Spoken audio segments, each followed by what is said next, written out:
Hello student, welcome to NCERT classes. तो आज हम क्या पढ़ने वाले हैं? आज हम पढ़ने वाले हैं इकोनॉमिक्स के चैप्टर सेकंड का टॉपिक नंबर 2.5 व्यापार नीति या फिर आयात प्रतिस्थापन। क्या मतलब है व्यापार नीति का, वो भी हम समझेंगे। आयात प्रतिस्थापन मैंने इसके साइड में क्यों लिखा है वो भी हम समझेंगे। तो चलिए स्टार्ट करते हैं।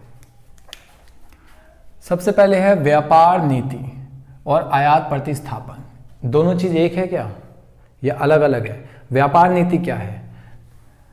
आंतरिक तथा बाहरी व्यापार के संबंध में नीतियां जो देश के हित में हो। आंतरिक तथा बाहरी व्यापार के संबंध में। आंतरिक और बाहरी से क्या मतलब है?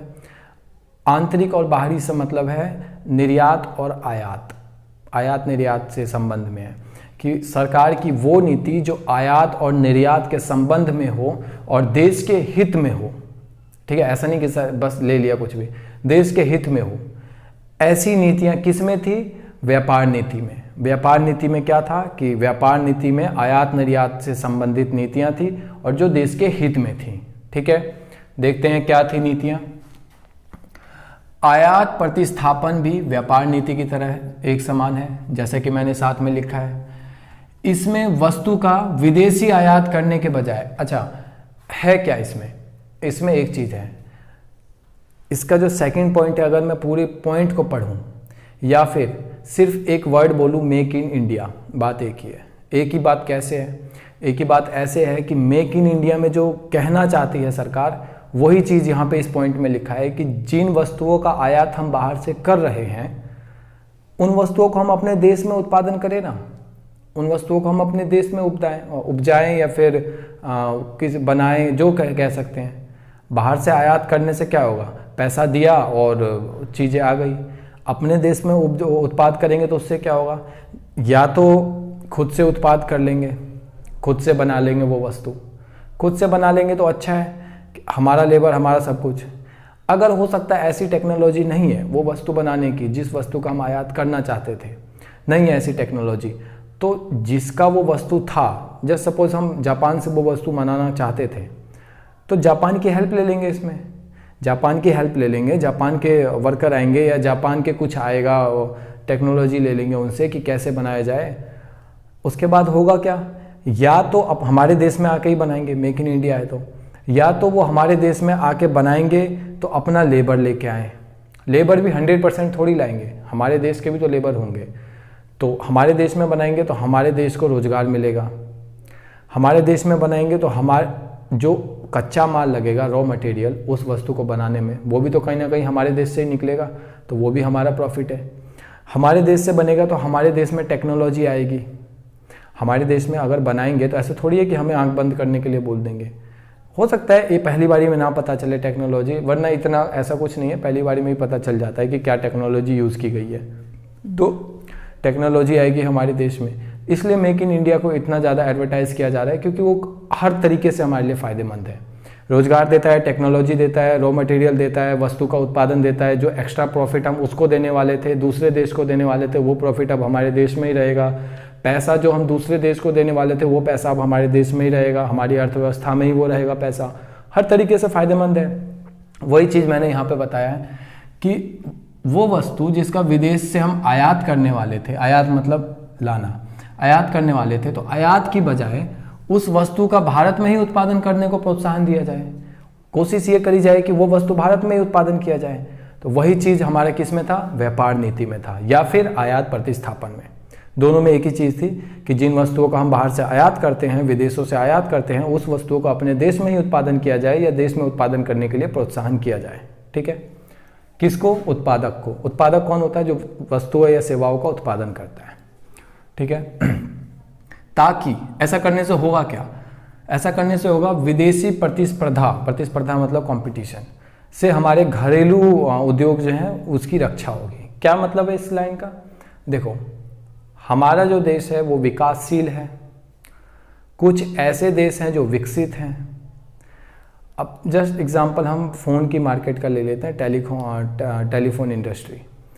हमारे देश में क्या था? स्पाइस था, हमारे देश में माइक्रोमैक्स था, हमारे देश में इंटेक्स था, हमारे देश में और भी बहुत तरीके थी जो मेरे अभी याद नहीं आ रहा। तो ऐसी बहुत सारी कंपनियां थी, लेकिन हुआ क्या? एक विकसित देश चाइना, उसका इंफ्रास्ट्रक्चर इतना अच्छा था, तो हमने धीरे से उस अपनी मार्केट एक्सेस उस मार्केट को दिया, मतलब चाइना के फ़ोनों को दिया। अब चाइना के फ़ोन हमारे मार्केट में आए तो हमारे फ़ोन तो बैठ गए ना नीचे, उनके फ़ोन धीरे धीरे चलने लगे। क्यों? क्योंकि कहीं ना कहीं क्वालिटी अच्छी थी। क्यों अच्छी थी? हमारा देश विकासशील है, हम विकास की प्रगति पे हैं, कर रहे हैं और वो हो चुके हैं।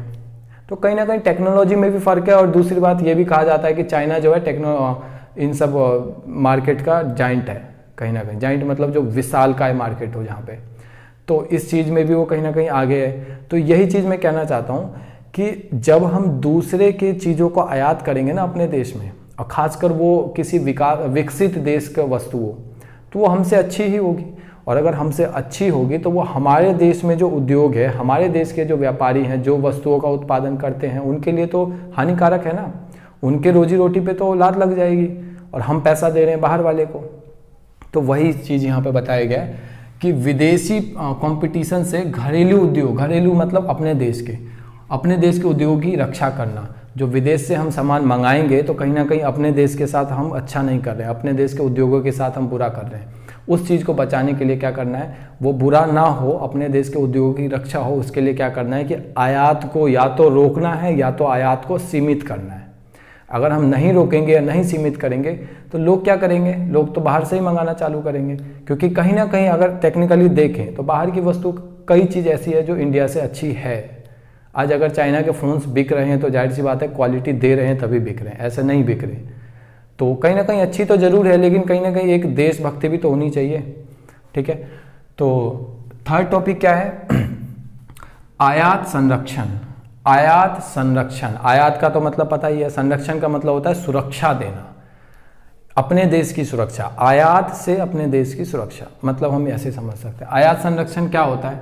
देखो, क्या ऐसा करें कि आयात पर रोक लगे या तो आयात फिक्स हो। ठीक है, दो तरीके हैं, या तो प्रशुल्क या फिर कोटा। प्रशुल्क का क्या मतलब है?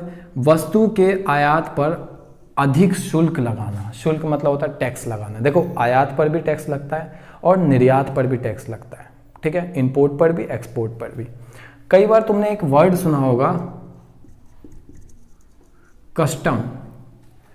कई बार ऐसे कहते हैं कि यार मेरा सामान तो कस्टम में फंसा हुआ है, चाइना से एक सामान मंगवाया था, वो कस्टम वाले दे ही नहीं रहे, कस्टम वालों ने रोक लिया सामान।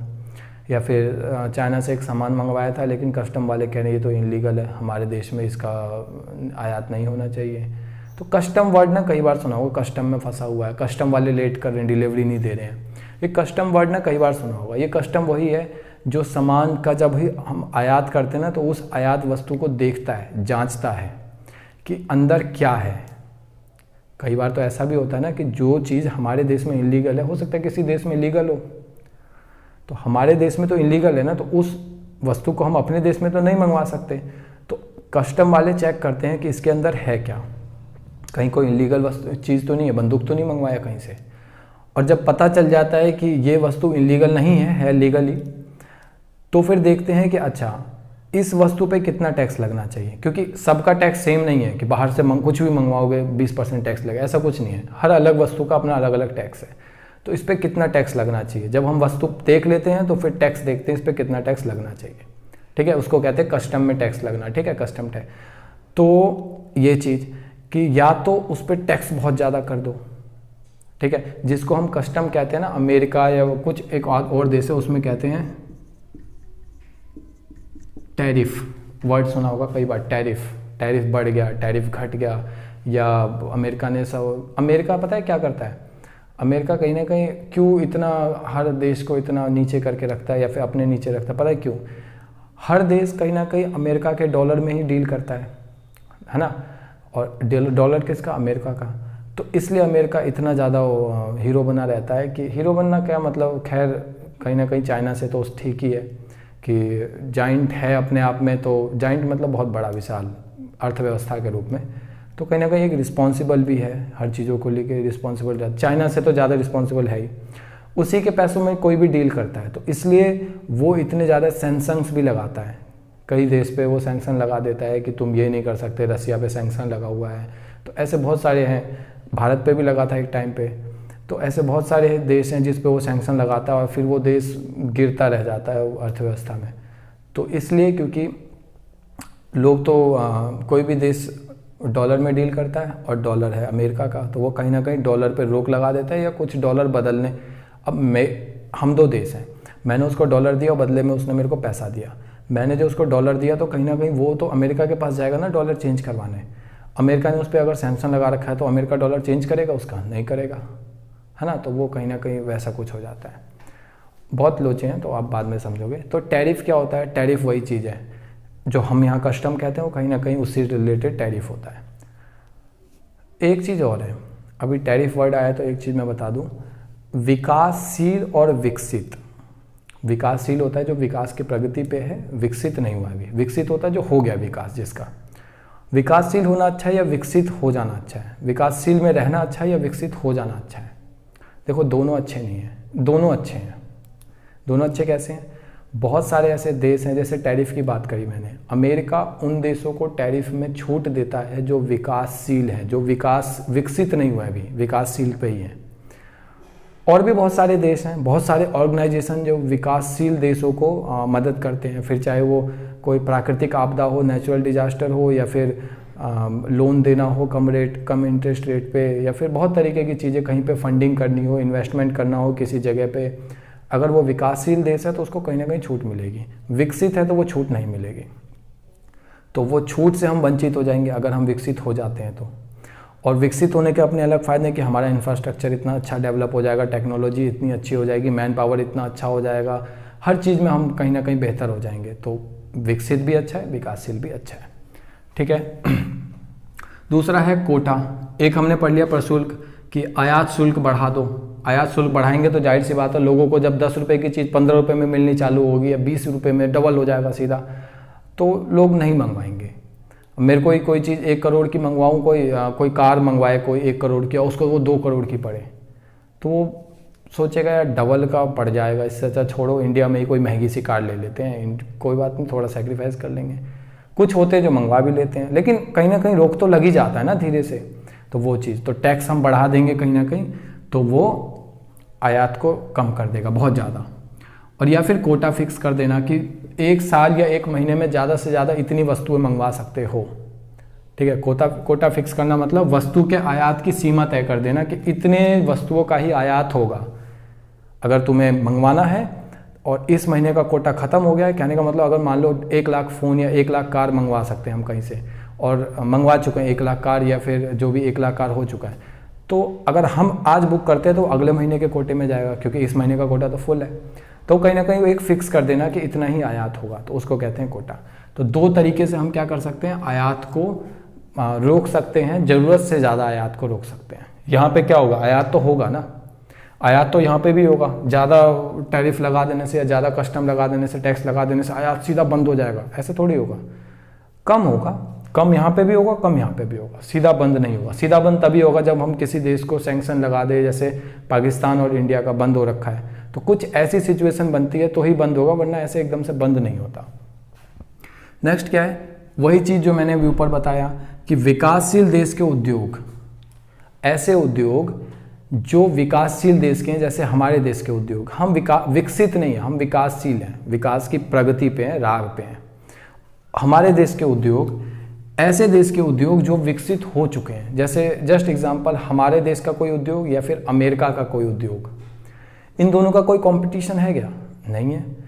हम तो बढ़ रहे हैं विकासशील पे, तो हमारा इंफ्रास्ट्रक्चर भी वैसा ही है, टेक्नोलॉजी भी ऐसी है, मैन पावर भी वैसा ही है कहीं ना कहीं। वो तो विकसित हो गए हैं, उनकी कैपिटल हमसे ज़्यादा है, उनके इंफ्रास्ट्रक्चर ज़्यादा, उनका टेक्नोलॉजी ज़्यादा है, उनका हर चीज़ ज़्यादा है कहीं ना कहीं, सब चीज़। तो हमसे तो कहीं ना कहीं वो विकसित है हर चीज़ में, उद्योग में भी। तो कंपटीशन तो है ही नहीं ना। तो हम जब उनके मामले में कहीं ना कहीं छोटे हैं, तो बड़ी मछली तो छोटी मछली को खाएगी, तो छोटी मछली की रक्षा कौन करेगा? सरकार करेगी।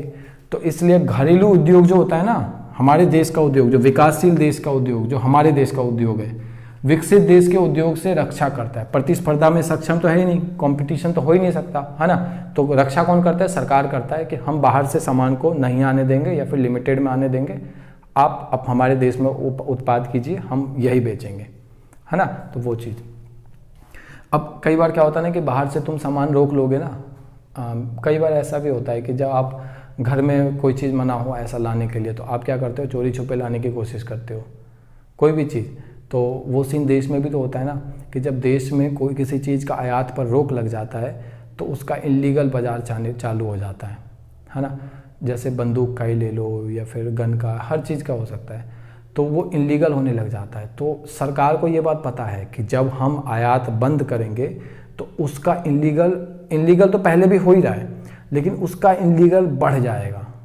तो बढ़े ना, इसलिए अपनी निगरानी इलीगल ट्रेड पे भी रखते हैं कि गैर कानूनी व्यापार पर प्रतिबंध लगाना। प्रतिबंध तो पहले से ही है, लेकिन जो इधर आयात बंद करने से जो ये बढ़ेगा ना, तो पहले ही इधर आयात बंद करो और अपनी निगरानी फिर इधर रखो कि इधर बढ़ने ना देना। ठीक है, तो ये पॉइंट अभी यही ख़त्म करते हैं। उम्मीद है आपको अच्छे से समझ आया होगा। अगर अच्छे से नहीं आया तो आप कमेंट सेक्शन में कुछ भी पूछ सकते हैं। अगर अच्छे से समझ आया है तो आप अपने दोस्तों के साथ शेयर कीजिए, लाइक कीजिए।